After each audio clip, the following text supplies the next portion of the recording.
Good Morning Business, French Tech. À 6h43, c'est la French Tech avec une nouvelle levée de fonds de 10 millions d'euros pour June et Carole Juge-Lewellyn, sa présidente et cofondatrice, vous êtes toute seule. Bienvenue une nouvelle fois sur ce plateau. Alors pourquoi 10 millions? Nouveaux produits, nouveaux marchés? Nous, notre ambition, ça fait 3 ans en fait qu'on s'est lancé. Donc c'est vrai qu'en 3 ans, on a une croissance qui était quand même assez fulgurante. On fait 20 millions d'euros de chiffre d'affaires. On est rentable depuis 24 mois. Et donc on avait envie de faire une levée de fonds pour faire entrer un nouvel acteur stratégique pour aller à l'international. Vautier 7. Exactement. Vautier 7, c'est le fonds qui a investi dans Vestiaire Collectif, qui est un gros succès à l'international. Ouais. Et en fait, on avait envie d'avoir cette trajectoire-là pour aller chercher justement de plus en plus de produits sains pour de plus en plus de gens de plus en plus loin. Le but, c'est le marché européen. Le but, c'est tout à fait, le marché européen. Aujourd'hui, on fait presque 10% de notre chiffre d'affaires en dehors de France, sans avoir mis aucun effort, aucun argent, aucun investissement sur ces marchés. On a envie de pouvoir proposer à ces communautés de parents qui sont disséminées un petit peu à travers l'Europe. On est dans plus de 23 pays européens. Il faut qu'on puisse aller voir ces communautés et leur proposer de plus en plus de produits. Alors, qu'est-ce que vous proposez comme produit? Au départ, June, évidemment, on connaît pour les couches sans produits dangereux pour la santé. Vous avez percé sur ce créneau-là. Depuis, vous avez développé d'autres produits, à la fois pour les bébés, pour les femmes. C'est quoi maintenant la punchline de June? En fait, l'ADN de June, ça n'a jamais été de faire des couches pour bébés, ça a été de faire des produits sains et transparents sur lesquels on pouvait amener de la traçabilité et de l'information. Et ce qui a fait votre succès, c'est les couches, parce qu'il y avait beaucoup de doutes de la part des parents. Exactement, il y avait beaucoup de doutes, il y avait beaucoup d'anxiété sur la composition des produits, mais il y a beaucoup d'anxiété sur la composition des produits en règle générale. C'est ce qui a aussi fait le succès de l'application Yuka. Et donc, on a eu l'année dernière énormément de demandes de parents qui nous disent mais en fait, pourquoi vous ne faites pas des produits pour nous? Et donc à ce moment-là, on a commencé avec une première gamme pour les femmes enceintes. Ensuite, on a fait des compléments alimentaires pour les femmes. Récemment, on a sorti des serviettes hygiéniques. Et aujourd'hui, on fait presque 5% de notre chiffre d'affaires avec les produits pour la femme. Et on a un client sur 4 chez June qui a déjà commandé ces produits pour la femme. Donc c'est un vrai succès pour nous. Au départ, c'était un test. C'était notre ambition, évidemment, de pouvoir proposer de plus en plus de produits sains.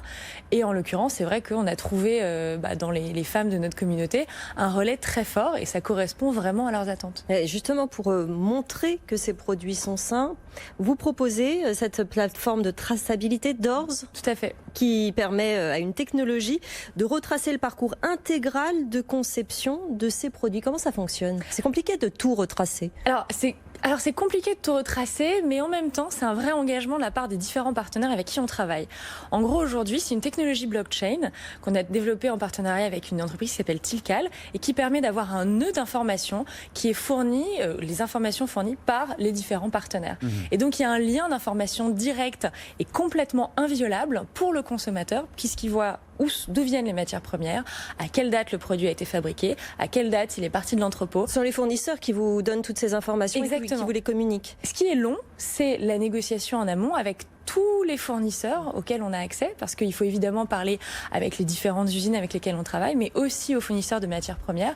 Et en même temps, j'ai trouvé ça quand même très rapide et très facile à faire, parce qu'il y a une vraie éducation sur ce sujet-là. C'est un sujet de société qui est important, et on a trouvé un vrai relais auprès des industriels français qui nous accompagnent. Et ça, c'était vraiment très réjouissant. Les canaux de distribution, au départ, on vous connaît avec la formule d'abonnement. Il me semblait qu'à une époque, vous vouliez diversifier la distribution, peut-être avec des magasins durs. Vous en êtes où? C'est vrai que le Covid a rechangé un petit peu la donne sur le faut-il ou pas avoir ses propres magasins. En tout cas, nous, ce sur quoi on est vraiment convaincus, c'est que pour notre rituel femme, c'est des produits sur lesquels on a besoin de pouvoir toucher, tester, sentir. Et donc, c'est pour ça que sur 2021, on va pouvoir développer des réseaux de distribution qui vont être beaucoup plus physiques pour justement permettre de s'imprégner de ce rituel quotidien. Vous n'auriez pas eu intérêt à développer des accords de partenariat avec des distributeurs de cosmétiques? Vous voulez avoir vos propres magasins? Ça fait partie, aujourd'hui, c'est la solution vers laquelle on s'est orienté. Et donc là, depuis plusieurs mois, on enchaîne les rendez-vous avec différents distributeurs pour tout ce qui est segment beauté, notamment segment beauté clean, parce que c'est quand même ça qui est très important. Et donc voilà, j'espère qu'on aura des bonnes nouvelles à vous annoncer d'ici la fin de l'année. Il y aura peut-être des distributeurs et vos propres magasins, ou pas? Je pense que le Covid, pour l'instant, a mis une petite D'accord. pause sur notre propre magasin, parce que c'est vrai que il y a beaucoup d'incertitudes. Et en même temps, on a pu accompagner pendant la crise du confinement plus de 70 000 personnes, tous les jours avec du contenu, avec énormément de choses. On a fait toutes nos livraisons en temps et en heure. C'était une grande satisfaction pour nous. Très réassurant pour nos familles. Donc voilà, on va voir ce que l'avenir nous réserve. Et vous fonctionnez avec des formules d'abonnement, hein? Alors sur nos produits pour bébés, on est sur des formules pour abonnement, et c'est vrai que pour nos serviettes hygiéniques par exemple, c'est la formule qui est la plus plébiscitée pour des clientes qui ne nous connaissaient pas du tout, qui n'ont pas d'enfants et qui décident de changer pour des serviettes hygiéniques 100% coton, 100% clean. Et donc pour ces femmes-là, on a aussi des formules d'abonnement sur lesquelles elles peuvent rajouter des produits. On a d'ailleurs des gels et des produits de soins qui sont super clean et qui sont vraiment chouettes. Merci Carole Juge-Lewelling, présidente Merci fondatrice beaucoup. de June, d'avoir été avec nous pour nous présenter cette levée de fonds de 10 millions d'euros et sa finalité.